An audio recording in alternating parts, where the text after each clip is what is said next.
The digital এডুকেয়ারে আবারও সবাইকে স্বাগত। আমি তোমাদের দর্শন বিষয়ের শিক্ষক অজয় স্যার চলে এসেছি আরও একটি নতুন ভিডিও নিয়ে। আজকে আমি আলোচনা করতে চলেছি, গত ভিডিওতে আমি আলোচনা করেছিলাম বিবর্তনের প্রয়োগ সম্পর্কে, বিবর্তনের নিয়মগুলোকে কী করে আমরা প্রয়োগ করব। আজকে আমি এই বিবর্তনের অধ্যায়েরই নতুন একটা টপিক, বস্তুগত বিবর্তন, এই বিবর্তনটা নিয়ে কিন্তু আলোচনা করব, নতুন একটা বিবর্তন। ঠিক আছে, চলো দেখতে থাকা যাক। দেখি, তোমরা ভিডিওটা স্কিপ না করেই দেখবে, তাহলে অবশ্যই তোমাদের ধারণা ক্লিয়ার হয়ে যাবে, কারণ এখান থেকে কিন্তু কোনো এমসিকিউ প্রশ্ন থাকবে না, এসিকিউ প্রশ্ন থাকবে। তাই বস্তুগত বিবর্তন কী, কাকে বলে, এই সমস্ত কিছু জেনে রাখা উচিত। তো বলেছে প্রখ্যাত তর্কবিদ বেইন, আলেকজান্ডার বেইন, ঠিক আছে, বস্তুগত বিবর্তন নামে এক প্রকার বিবর্তনের উল্লেখ করেন। তাহলে বস্তুগত বিবর্তনের প্রবক্তাকে যুক্তিবিজ্ঞানী বেইন। পূর্বে যে বিবর্তন আলোচিত হয়েছে, আমরা যে বিবর্তন শিখে এসেছি তা হলো আকারগত বিবর্তন। সেই বিবর্তনটার নাম কি বলা হয়েছে? আকারগত বিবর্তন। আকারগত বিবর্তনে বচনের আকারের উপর ভিত্তি করে বিবর্তিত করতে হয়। আগে যে বিবর্তনটা আমরা শিখলাম, সেই বিবর্তনটা কী হতো? আকারের উপর গুরুত্ব দেওয়া হতো, তাই না? আমাদের যে নিয়মগুলো দেওয়া ছিল, এ ই আই ও বচনের যে আকার, সেই আকার অনুযায়ী কিন্তু আমরা কী করতাম? পরিবর্তন করতাম। এক্ষেত্রে অর্থ জানার প্রয়োজন হয় না, সেখানে কিন্তু অর্থটাকে কিন্তু গুরুত্বটা কম দেওয়া হয়েছিল। সেখানে কোন শব্দগুলোর কি অর্থ, সেই অর্থের উপর কিন্তু গুরুত্ব দেওয়া হয়নি, সেই অর্থ অনুসারে কিন্তু কোনো পরিবর্তন করা হয়নি।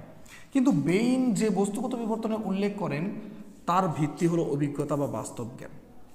কিন্তু এই যুক্তিবিজ্ঞানী বেইন যে বস্তুগত বিবর্তনের কথা বলেন, সেই বস্তুগত বিবর্তন কিন্তু বাস্তবের উপরে বা বাস্তব জ্ঞান বা অভিজ্ঞতা উপরে। আমরা এটা বাস্তবের দিকটাই দেখবই, অবশ্যই দেখব। কি বলেছে সংজ্ঞায় আমরা যদি বলি, যে বস্তুগত বিবর্তনের সংজ্ঞা কাকে বলে? যে বিবর্তনের ক্ষেত্রে উদ্দেশ্য এবং বিধেয়ের বিপরীত পথকে উদ্দেশ্য এবং বিধেয়রূপে গ্রহণ করা হয় এবং যেখানে গুণের কোনো পরিবর্তন ঘটানো হয় না, তাকে বস্তুগত বিবর্তন বলে। তাহলে খুব ভালোভাবে যদি আমরা দেখি, আগে আমরা যে বিবর্তন করেছি, সেই বিবর্তনের সঙ্গে আমরা দেখেছি যে আশ্রয়বাক্যের যে উদ্দেশ্য, সেই উদ্দেশ্য হবে, এবং সিদ্ধান্তের যে উদ্দেশ্যের যে আশ্রয়বাক্যের যে বিধেয় পদ, তার বিরুদ্ধ পদ হবে সিদ্ধান্তের বিধেয় পদ, এবং গুণের পরিবর্তন হয়ে যাবে, আর পরিমাণের কোনো পরিবর্তন হবে না। সেটা ছিল বিবর্তন। কিন্তু এখানে দেখা যাচ্ছে যে আশ্রয়বাক্যের যে উদ্দেশ্য এবং বিধেয়, তার বিপরীত পদ হবে কি? সিদ্ধান্তের উদ্দেশ্য এবং বিধেয় রূপে গ্রহণ করা হবে। তাহলে দেখো, বিপরীত পদের কথা বলেছে, এখানে কিন্তু বিরুদ্ধ পদের কথা বলা হয়নি। তার সঙ্গে কি বলেছে? গুণের কোনো পরিবর্তন হবে না। এর আগে যে বিবর্তন করেছিলাম, সেখানে কিন্তু গুণের পরিবর্তন হতো, কিন্তু এখানে কিন্তু গুণের পরিবর্তন হবে না। তাকেই বলা হয় বস্তুগত বিবর্তন।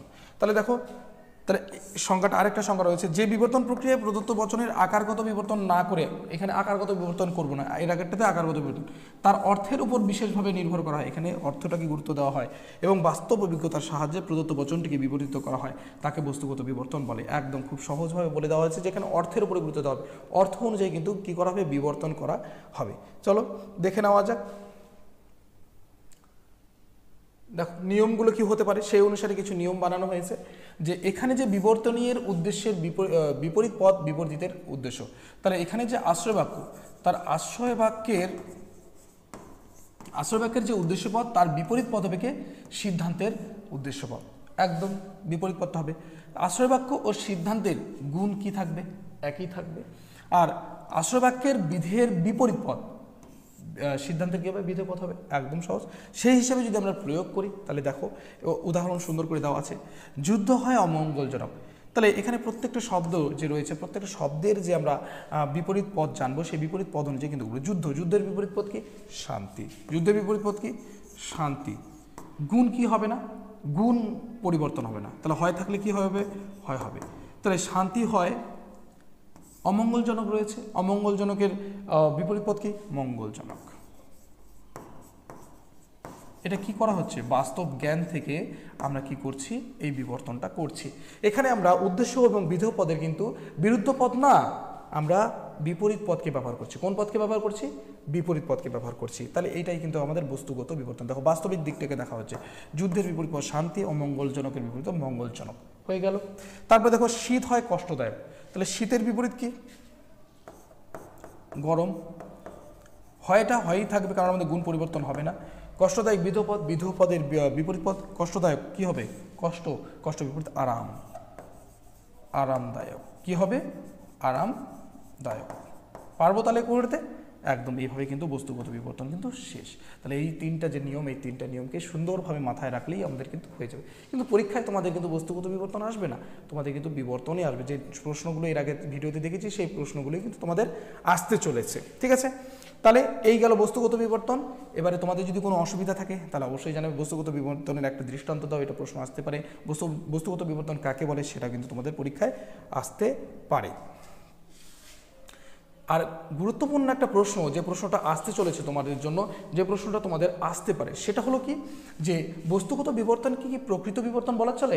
আমরা যে বিবর্তন শিখে এসেছি সেই বিবর্তন কি বলা যেতে পারে এই বস্তুগত বিবর্তনকে? সেই প্রশ্নটা কিন্তু তোমাদের কিন্তু খুব ভালোভাবে জেনে যেতে হবে। কারণ কি, এই প্রশ্নটা কিন্তু বড় প্রশ্নের সাথে, যারা যারা প্রশ্ন অ্যাটেন্ড করবে সেই প্রশ্নের সাথে কিন্তু এই প্রশ্নটা জুড়ে আসে বারবার।